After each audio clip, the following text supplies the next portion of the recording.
A real Thai green curry isn't just food, it's an experience. A dish that can be your passport to flavor mastery. It's not fast, it can be rushed, and like its cuisine, demands focus, respect, and a touch of creativity. Welcome back to MENSCH, Tomaso here. New kitchen, new country, let's dive in. Now, I know many chefs face challenges and critiques to their curry's authenticity, and maybe this one will too, but it definitely feels authentic to me. Rooted in Thai culture and traditions, it's also enhanced with my personal interpretation and understanding. So stay with me till the end and let me know if it was worth it.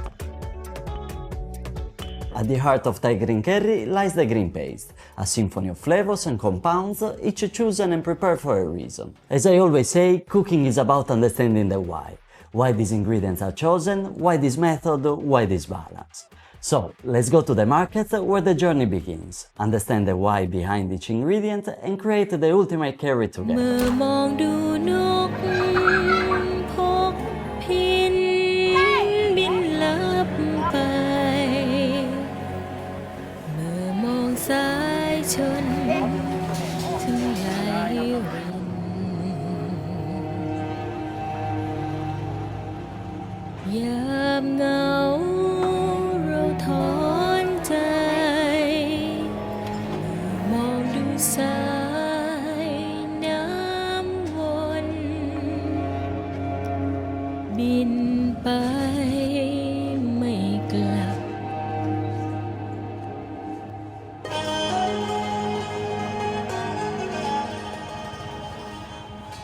We start with the basic spices.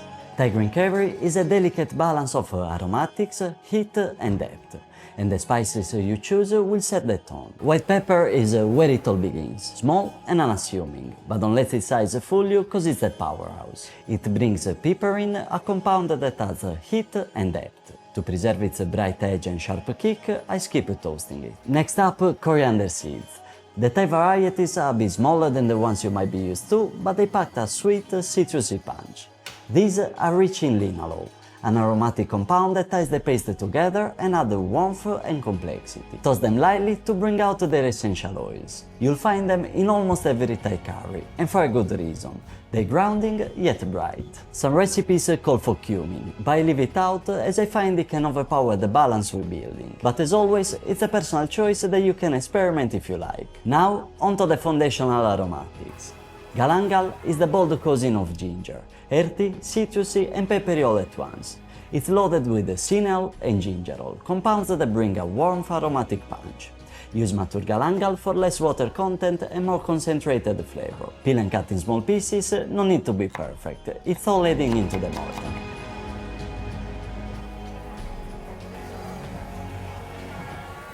Grachai, also called finger root of wild ginger, is a secret weapon in authentic Thai cuisine. Its earthy and slightly peppery flavor, combined with a hint of sweetness, adds a layer of complexity to the paste.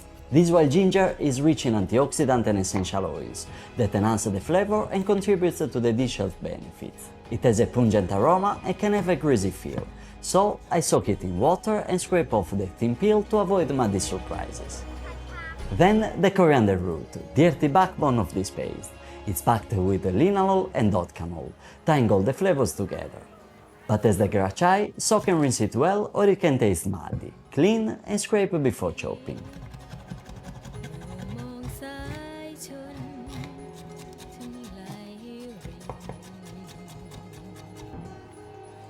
These can now go to the pestle and mortar. Our spices will act as an abrasive, and with a little patience and constant pounding, they will all release their oils and aromatic compounds more effectively. Next, we add herbal notes and depth. First, lemongrass gives us our citrusy foundation. Strip off the tough outer layers and you're left with the stalks bursting with citral. This compound brightens and balances the richness of the curry. You don't need to crush the stalks yet, as the pestle will handle that later. Turmeric adds a golden hue and subtle earthiness with its curcumin. A little goes a long way, so use it sparingly. Be prepared as it stains everything it touches, but that's the sign of its power. Paste all together and enjoy the process.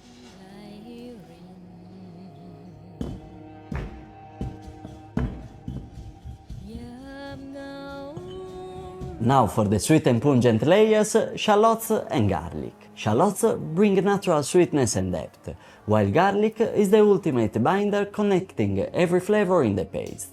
Peel and slice.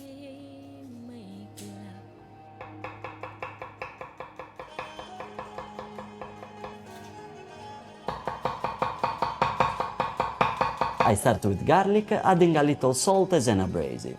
Then follow with the shallots. The quercetin and sulfur compounds build the base complexity, and it will make you cry, literally.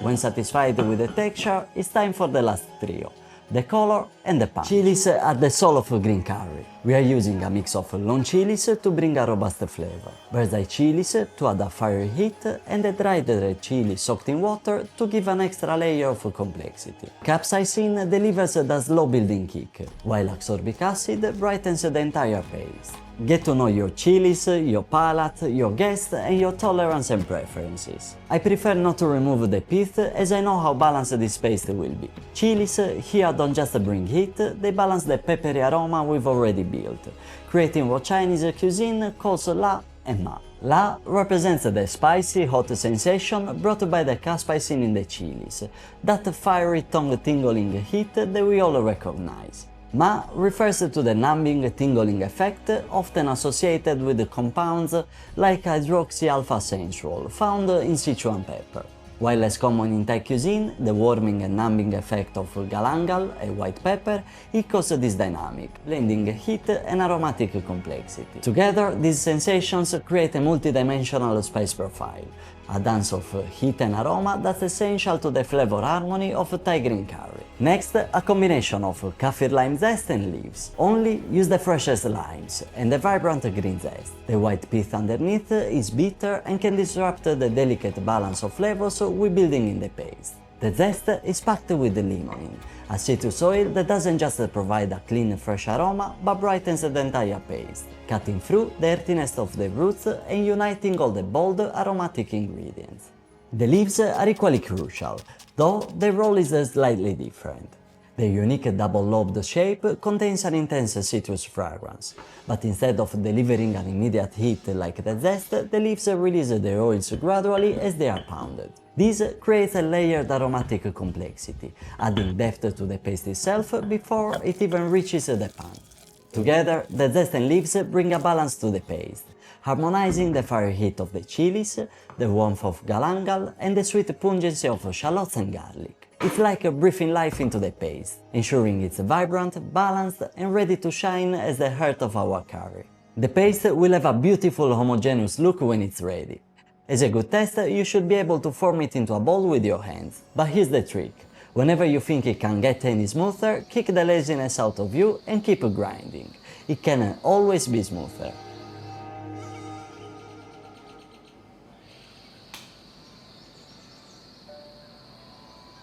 I always prep all the ingredients first, so I can give my full attention to the mortar and pestle when the time comes. For me, making curry paste with a mortar and pestle is non-negotiable. There is something deeply meditative about the rhythmic motion of grinding, knowing you are unlocking the full potential of each ingredient. But before I tell you why this method is unbeatable, if you are enjoying what you've seen so far, don't forget to like, subscribe and all that jazz. It really helps the channel. So, why mortar and pestle over a blender?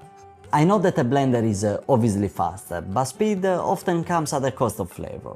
And the mortar and pestle crush ingredients in a way that releases their volatile oils, peptides and enzymes far more effectively than any blade ever could. This gentle mechanical grinding rattles their walls without generating heat, preserving the natural oils and delicate aromatic compounds that make Thai green curry so vibrant. Blenders, on the other hand, generate heat through their high-speed blades. These can dull the subtle nuanced flavors and even alter the chemical structure of sensitive compounds. Over time, this can leave your paste tasting flat or worse, very harsh and oxidized. Also, a mortar and pestle doesn't just make a paste, it creates a texture. The tiny uneven pieces left behind add a rustic authenticity and enhance the mouthfeel of the final dish. a blender just can't replicate that. Yes, it requires effort, but trust me, it's worth it. With the paste now perfectly smooth and bursting with aromas, we're ready to move to the next stage. But before we do, let's talk about something crucial: the freshness of your paste. It's not just about making it, it's about knowing how to store it and use it to preserve all the hard work you put in. Fresh is always better when it comes to curry paste.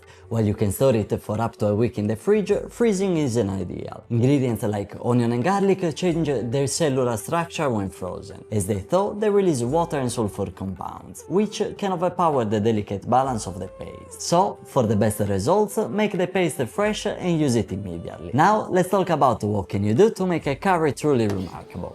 For me, it's about elevation by subtraction. And what I mean by that is focusing on fewer ingredients but giving each one a voice, a purpose and a texture that tells its own story, working seamlessly with the paste. Too many ingredients create a feed, a chaotic blend of flavors, and I despise the minestrone feel in a curry. Instead of overwhelming it with too many components, I've stripped it down to the essentials. This approach lets the textures and flavors shine, leading us to a single hero of the dish, in this case the aubergine. Or, as my friend liked to call it, the land lobster. To bring out the best in the aubergine, I marinated it, drawing inspiration from my hometown's melanzane alla sassarese. A simple scoring on the surface, salt to sweeten down, and while I wait, a quick mix of olive oil, soy, garlic and coriander, infusing it with richness and brightness.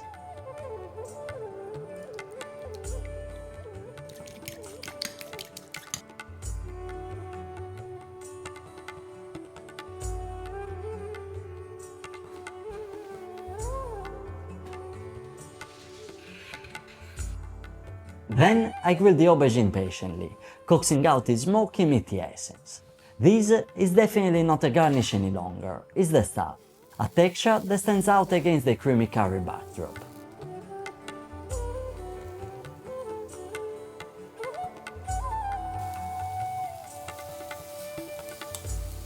Now, by focusing the curry on a handful of essential elements, coconut milk, the paste, tofu and pea aubergine, it becomes a canvas.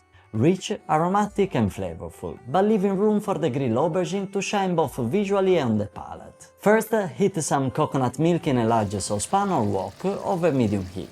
Cook until it starts to separate, forming a glossy, oily layer on top. This caramelizes the natural sugars in the coconut milk, intensifying its richness. Stir in your curry paste and cook until fragrant. This step activates all the flavor compounds you work so hard to release.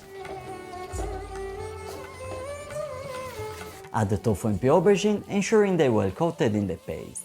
Once you notice a bit of separation again, you can emulsify with vegan fish sauce or soy sauce for saltiness. Then pour in the remaining coconut milk and vegetable stock that you made with all the paste scraps.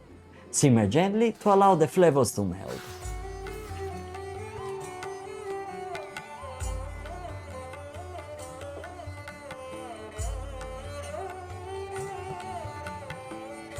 Before serving, let's add the final touches. Kaffir lime leaves, palm sugar and plenty of Thai basil will balance the flavors. Simmer for 10 minutes, then stir in even more Thai basil. I really like to serve it with an olive oil steamed rice and pickled cabbage for contrast. It's the perfect finishing touch. And there you have it, the MENSCH Thai green curry. If you have enjoyed this journey, again don't forget to like, subscribe and share. And for the written recipe, or if you're looking for more recipes like this, check out Well Packed by MENSCH, my app, that makes cooking easy and fun with meal plans, tips and much more. The link is in the description.